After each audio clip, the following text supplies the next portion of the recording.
अस्सलाम वालेकुम dear students, welcome back to the channel. इस वीडियो में हम बात करेंगे बीजी सिक्स्थ सेमेस्टर एग्ज़ाम के हवाले से। तो जैसे कि आपको पता है कि कल 5 तारीख से आपका एग्ज़ाम जो है स्टार्ट होने जा रहा है। तो पहला पेपर आपका जनरल इंग्लिश है। तो यहाँ पर मैं आपको बताऊँगा एग्ज़ाम हॉल में बैठने से पहले आपके दिमाग में कुछ बातें होनी चाहिए, तब जाकर आपका एग्ज़ाम जो है कंप्लीट होता है।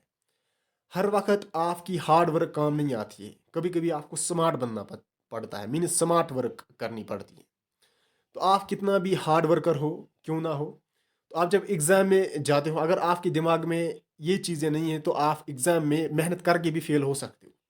तो लिहाज़ा वीडियो को लास्ट तक देखना, और अगर चैनल पे पहली बार विज़िट कर रहे हो, तो चैनल को सब्सक्राइब कीजिए और वीडियो को ज़्यादा से ज़्यादा लाइक कीजिए और बाकी दोस्तों से भी शेयर कीजिए जिनका एग्ज़ाम है कल, और वो भी ये बातें याद रखें। तो सबसे पहले जब आप एग्जामिनेशन हॉल में एंटर हो जाओगे, तो वहाँ से जाने से पहले आपको जो ये है दिमाग में रखना है, आपको एडमिट कार्ड प्रिंट करके रखना है। क्या होता है कि कुछ स्टूडेंट्स भूल जाते हैं, उन्होंने एडमिट कार्ड जो है फ़ोन में एज पीडीएफ रखा होता है बट प्रिंट नहीं निकाला होता। तो उस टाइम उनको जब प्रिंट के लिए भेजा जाता है बाहर, उसमें 10-20 मिनट चले जाते हैं, और वैसे भी 1 घंटा आपको एग्ज़ाम है, तो हो रह गए 40 मिनट। तो वहाँ पर आपके 20 मिनट बहुत ही वैल्यूएबल है।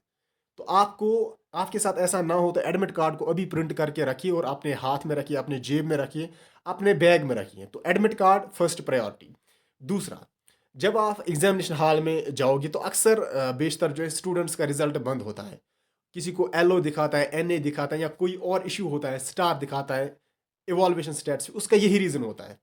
जब आप एग्जामिनेशन हॉल में होते हो, तो आप जो है अटेंडेंस शीट सामने रखिए, और वहाँ पर ऑलरेडी आपके सामने अटेंडेंस शीट रखा होता है, उस पे आपको जो है अटेंडेंस करनी होती है। 2 होती है, एक होती है एक रजिस्टर, उस पे आपको अटेंडेंस करनी है, और दूसरा आपका अटेंडेंस एग्जामिनेशन शीट होता है, उस पे आपके सब्जेक्ट्स लिखे होते हैं।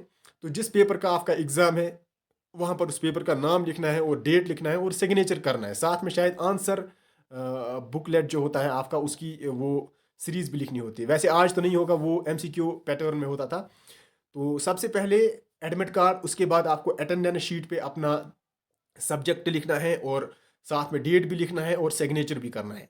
और उसके बाद और एक अटेंडेंस शीट आता है जो कि कॉलेज की तरफ से होता है, उसमें आपको जो है अपना नाम लिखना होता है, क्वेश्चन पेपर का नाम लिखना होता है, और वहाँ पर आपको जो है क्वेश्चन बुकलेट सीरीज़ लिखना होता है। आपकी ए सीरीज़ है, बी सीरीज़ है, जो भी हो, तो वो लिखना होता है। ये ज़रूरी होता है। अगर आप ये नहीं करते हो, आप भूल जाते हो, लिखने में मसरूफ़ हो जाते हो, तो उसका नतीजा आपका एग्ज़ाम के बाद निकलता है। फिर आपको यूनिवर्सिटी के चक्कर काटने पड़ते हैं। मे बी इन केस आपका एग्ज़ाम पेपर जो होता है वो कैंसल होता है, आपको बैकलॉग वालों के साथ दोबारा देना पड़ता है। उसके बाद क्वेश्चन बुकलेट सीरीज़, जो कि मैंने आपको अभी बताया, क्वेश्चन बुकलेट सीरीज़ जो आपका क्वेश्चन पेपर होता है, उस पे एक नंबर दिया होता है, वो आपको जो है अटेंडेंस शीट पे चढ़ाना है। आंसर बुक डिटेल्स, जब आप आंसर बुक आपको दिया जाएगा, उस पे आपको रोल नंबर लिखना है, उस पे आपको सीरीज़ लिखना है, उस पे आपको अपना नाम लिखना है। रोल नंबर जो है वो मस्ट है उसमें। रोल नंबर लिखना किसी भी हद से आपको सही ढंग से लिखना है।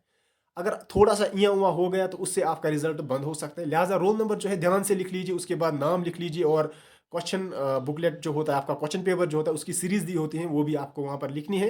क्योंकि जब आप सीरीज़ लिखते हो, एग्ज़ामिनर जब आपका क्वेश्चन पेपर का जो मार्किंग करता है, वो वहाँ पर सीरीज़ डायरेक्टली चेक करता है, और उसके क्वेश्चन दिमाग में ऑलरेडी क्वेश्चन्स याद होते हैं। इस सीरीज़ का पहला क्वेश्चन ये है, दूसरा क्वेश्चन ये है। क्या होता है कि अगर आप सीरीज़ कुछ और, फॉर एग्ज़ाम्पल आपने ए सीरीज़ का पेपर दिया है और यहाँ पर लिखा है बी सीरीज़ का, तो इन केस, इस केस में आपको जो है आप फेल किए जाएंगे, क्योंकि आपको जो ए सीरीज में क्वेश्चन होगा, वो बी सीरीज में क्वेश्चन नंबर 3 पे होगा। तो यहाँ पर असेंडिंग और डिसेंडिंग आर्डर में थोड़ा चेंज आ जाएगी, तो यहाँ पर आपको ये मिस्टेक नहीं करनी है। आंसर बुक डिटेल्स आपको ऐसे भरने हैं। उसके बाद आंसर राइटिंग, यहाँ पर एक इंपॉर्टेंट बात ये भी है। Answer writing as per demand. As per demand का मतलब है कि क्वेश्चन पेपर आपको है आपके इंग्लिश के 3 सेक्शन से। पहला क्वेश्चन शॉर्ट आंसर, उसके बाद लॉन्ग आंसर, उसके बाद और लॉन्ग आंसर, जिसमें आपको कम से कम 250 से वर्ड्स लिखने हैं। क्या होता है कि 3 मार्क्स वाला क्वेश्चन जो होता है, उसको आपको 20 से 25 वर्ड्स में, यानी 4 स्तूरों में आपको जो है आंसर लिखना होता है। स्टूडेंट्स ये भूल जाते हैं कि 3 मार्क्स वाला क्वेश्चन है, वो 8 मार्क्स वाला क्वेश्चन का आंसर 3 मार्क्स में ठोसते हैं, क्योंकि उनको आता है। आप जितना भी ज़्यादा लिखो, आप उसमें सिर्फ अपना टाइम वेस्ट करते हो। आपको सिर्फ एग्जामिनेशन एज पर डिमांड लिखना है। आपको 3 मार्क्स वाले क्वेश्चन को 30 वर्ड्स तक लिखना है, ना कि 800 वर्ड्स तक। तो यहाँ पर आपको ध्यान रखना है। इसी तरह से जो 8 मार्क्स वाला क्वेश्चन है, इसमें आपको 150 से 200 वर्ड्स लिखने हैं। इसमें आप 1000 वर्ड नहीं लिखोगे। उसी तरह से नहीं, 8 मार्क्स वाला आपका लॉन्ग आंसर है, उसके बाद 5 मार्क्स वाला होता है। 5 मार्क्स वाले में आपको यही कुछ 100 वर्ड्स तक जो है आंसर लिखना है, 100 से 150 वर्ड्स तक। और जो 8 मार्क्स वाला है उसको आपको 150 से 200 250 तक का जो है वर्ड्स में आंसर लिखना होता है। तो ये कुछ डिटेल्स हैं जो आपको याद रखने हैं एग्जामिनेशन हॉल में एंटर होने से पहले। Thank you and thank you very much.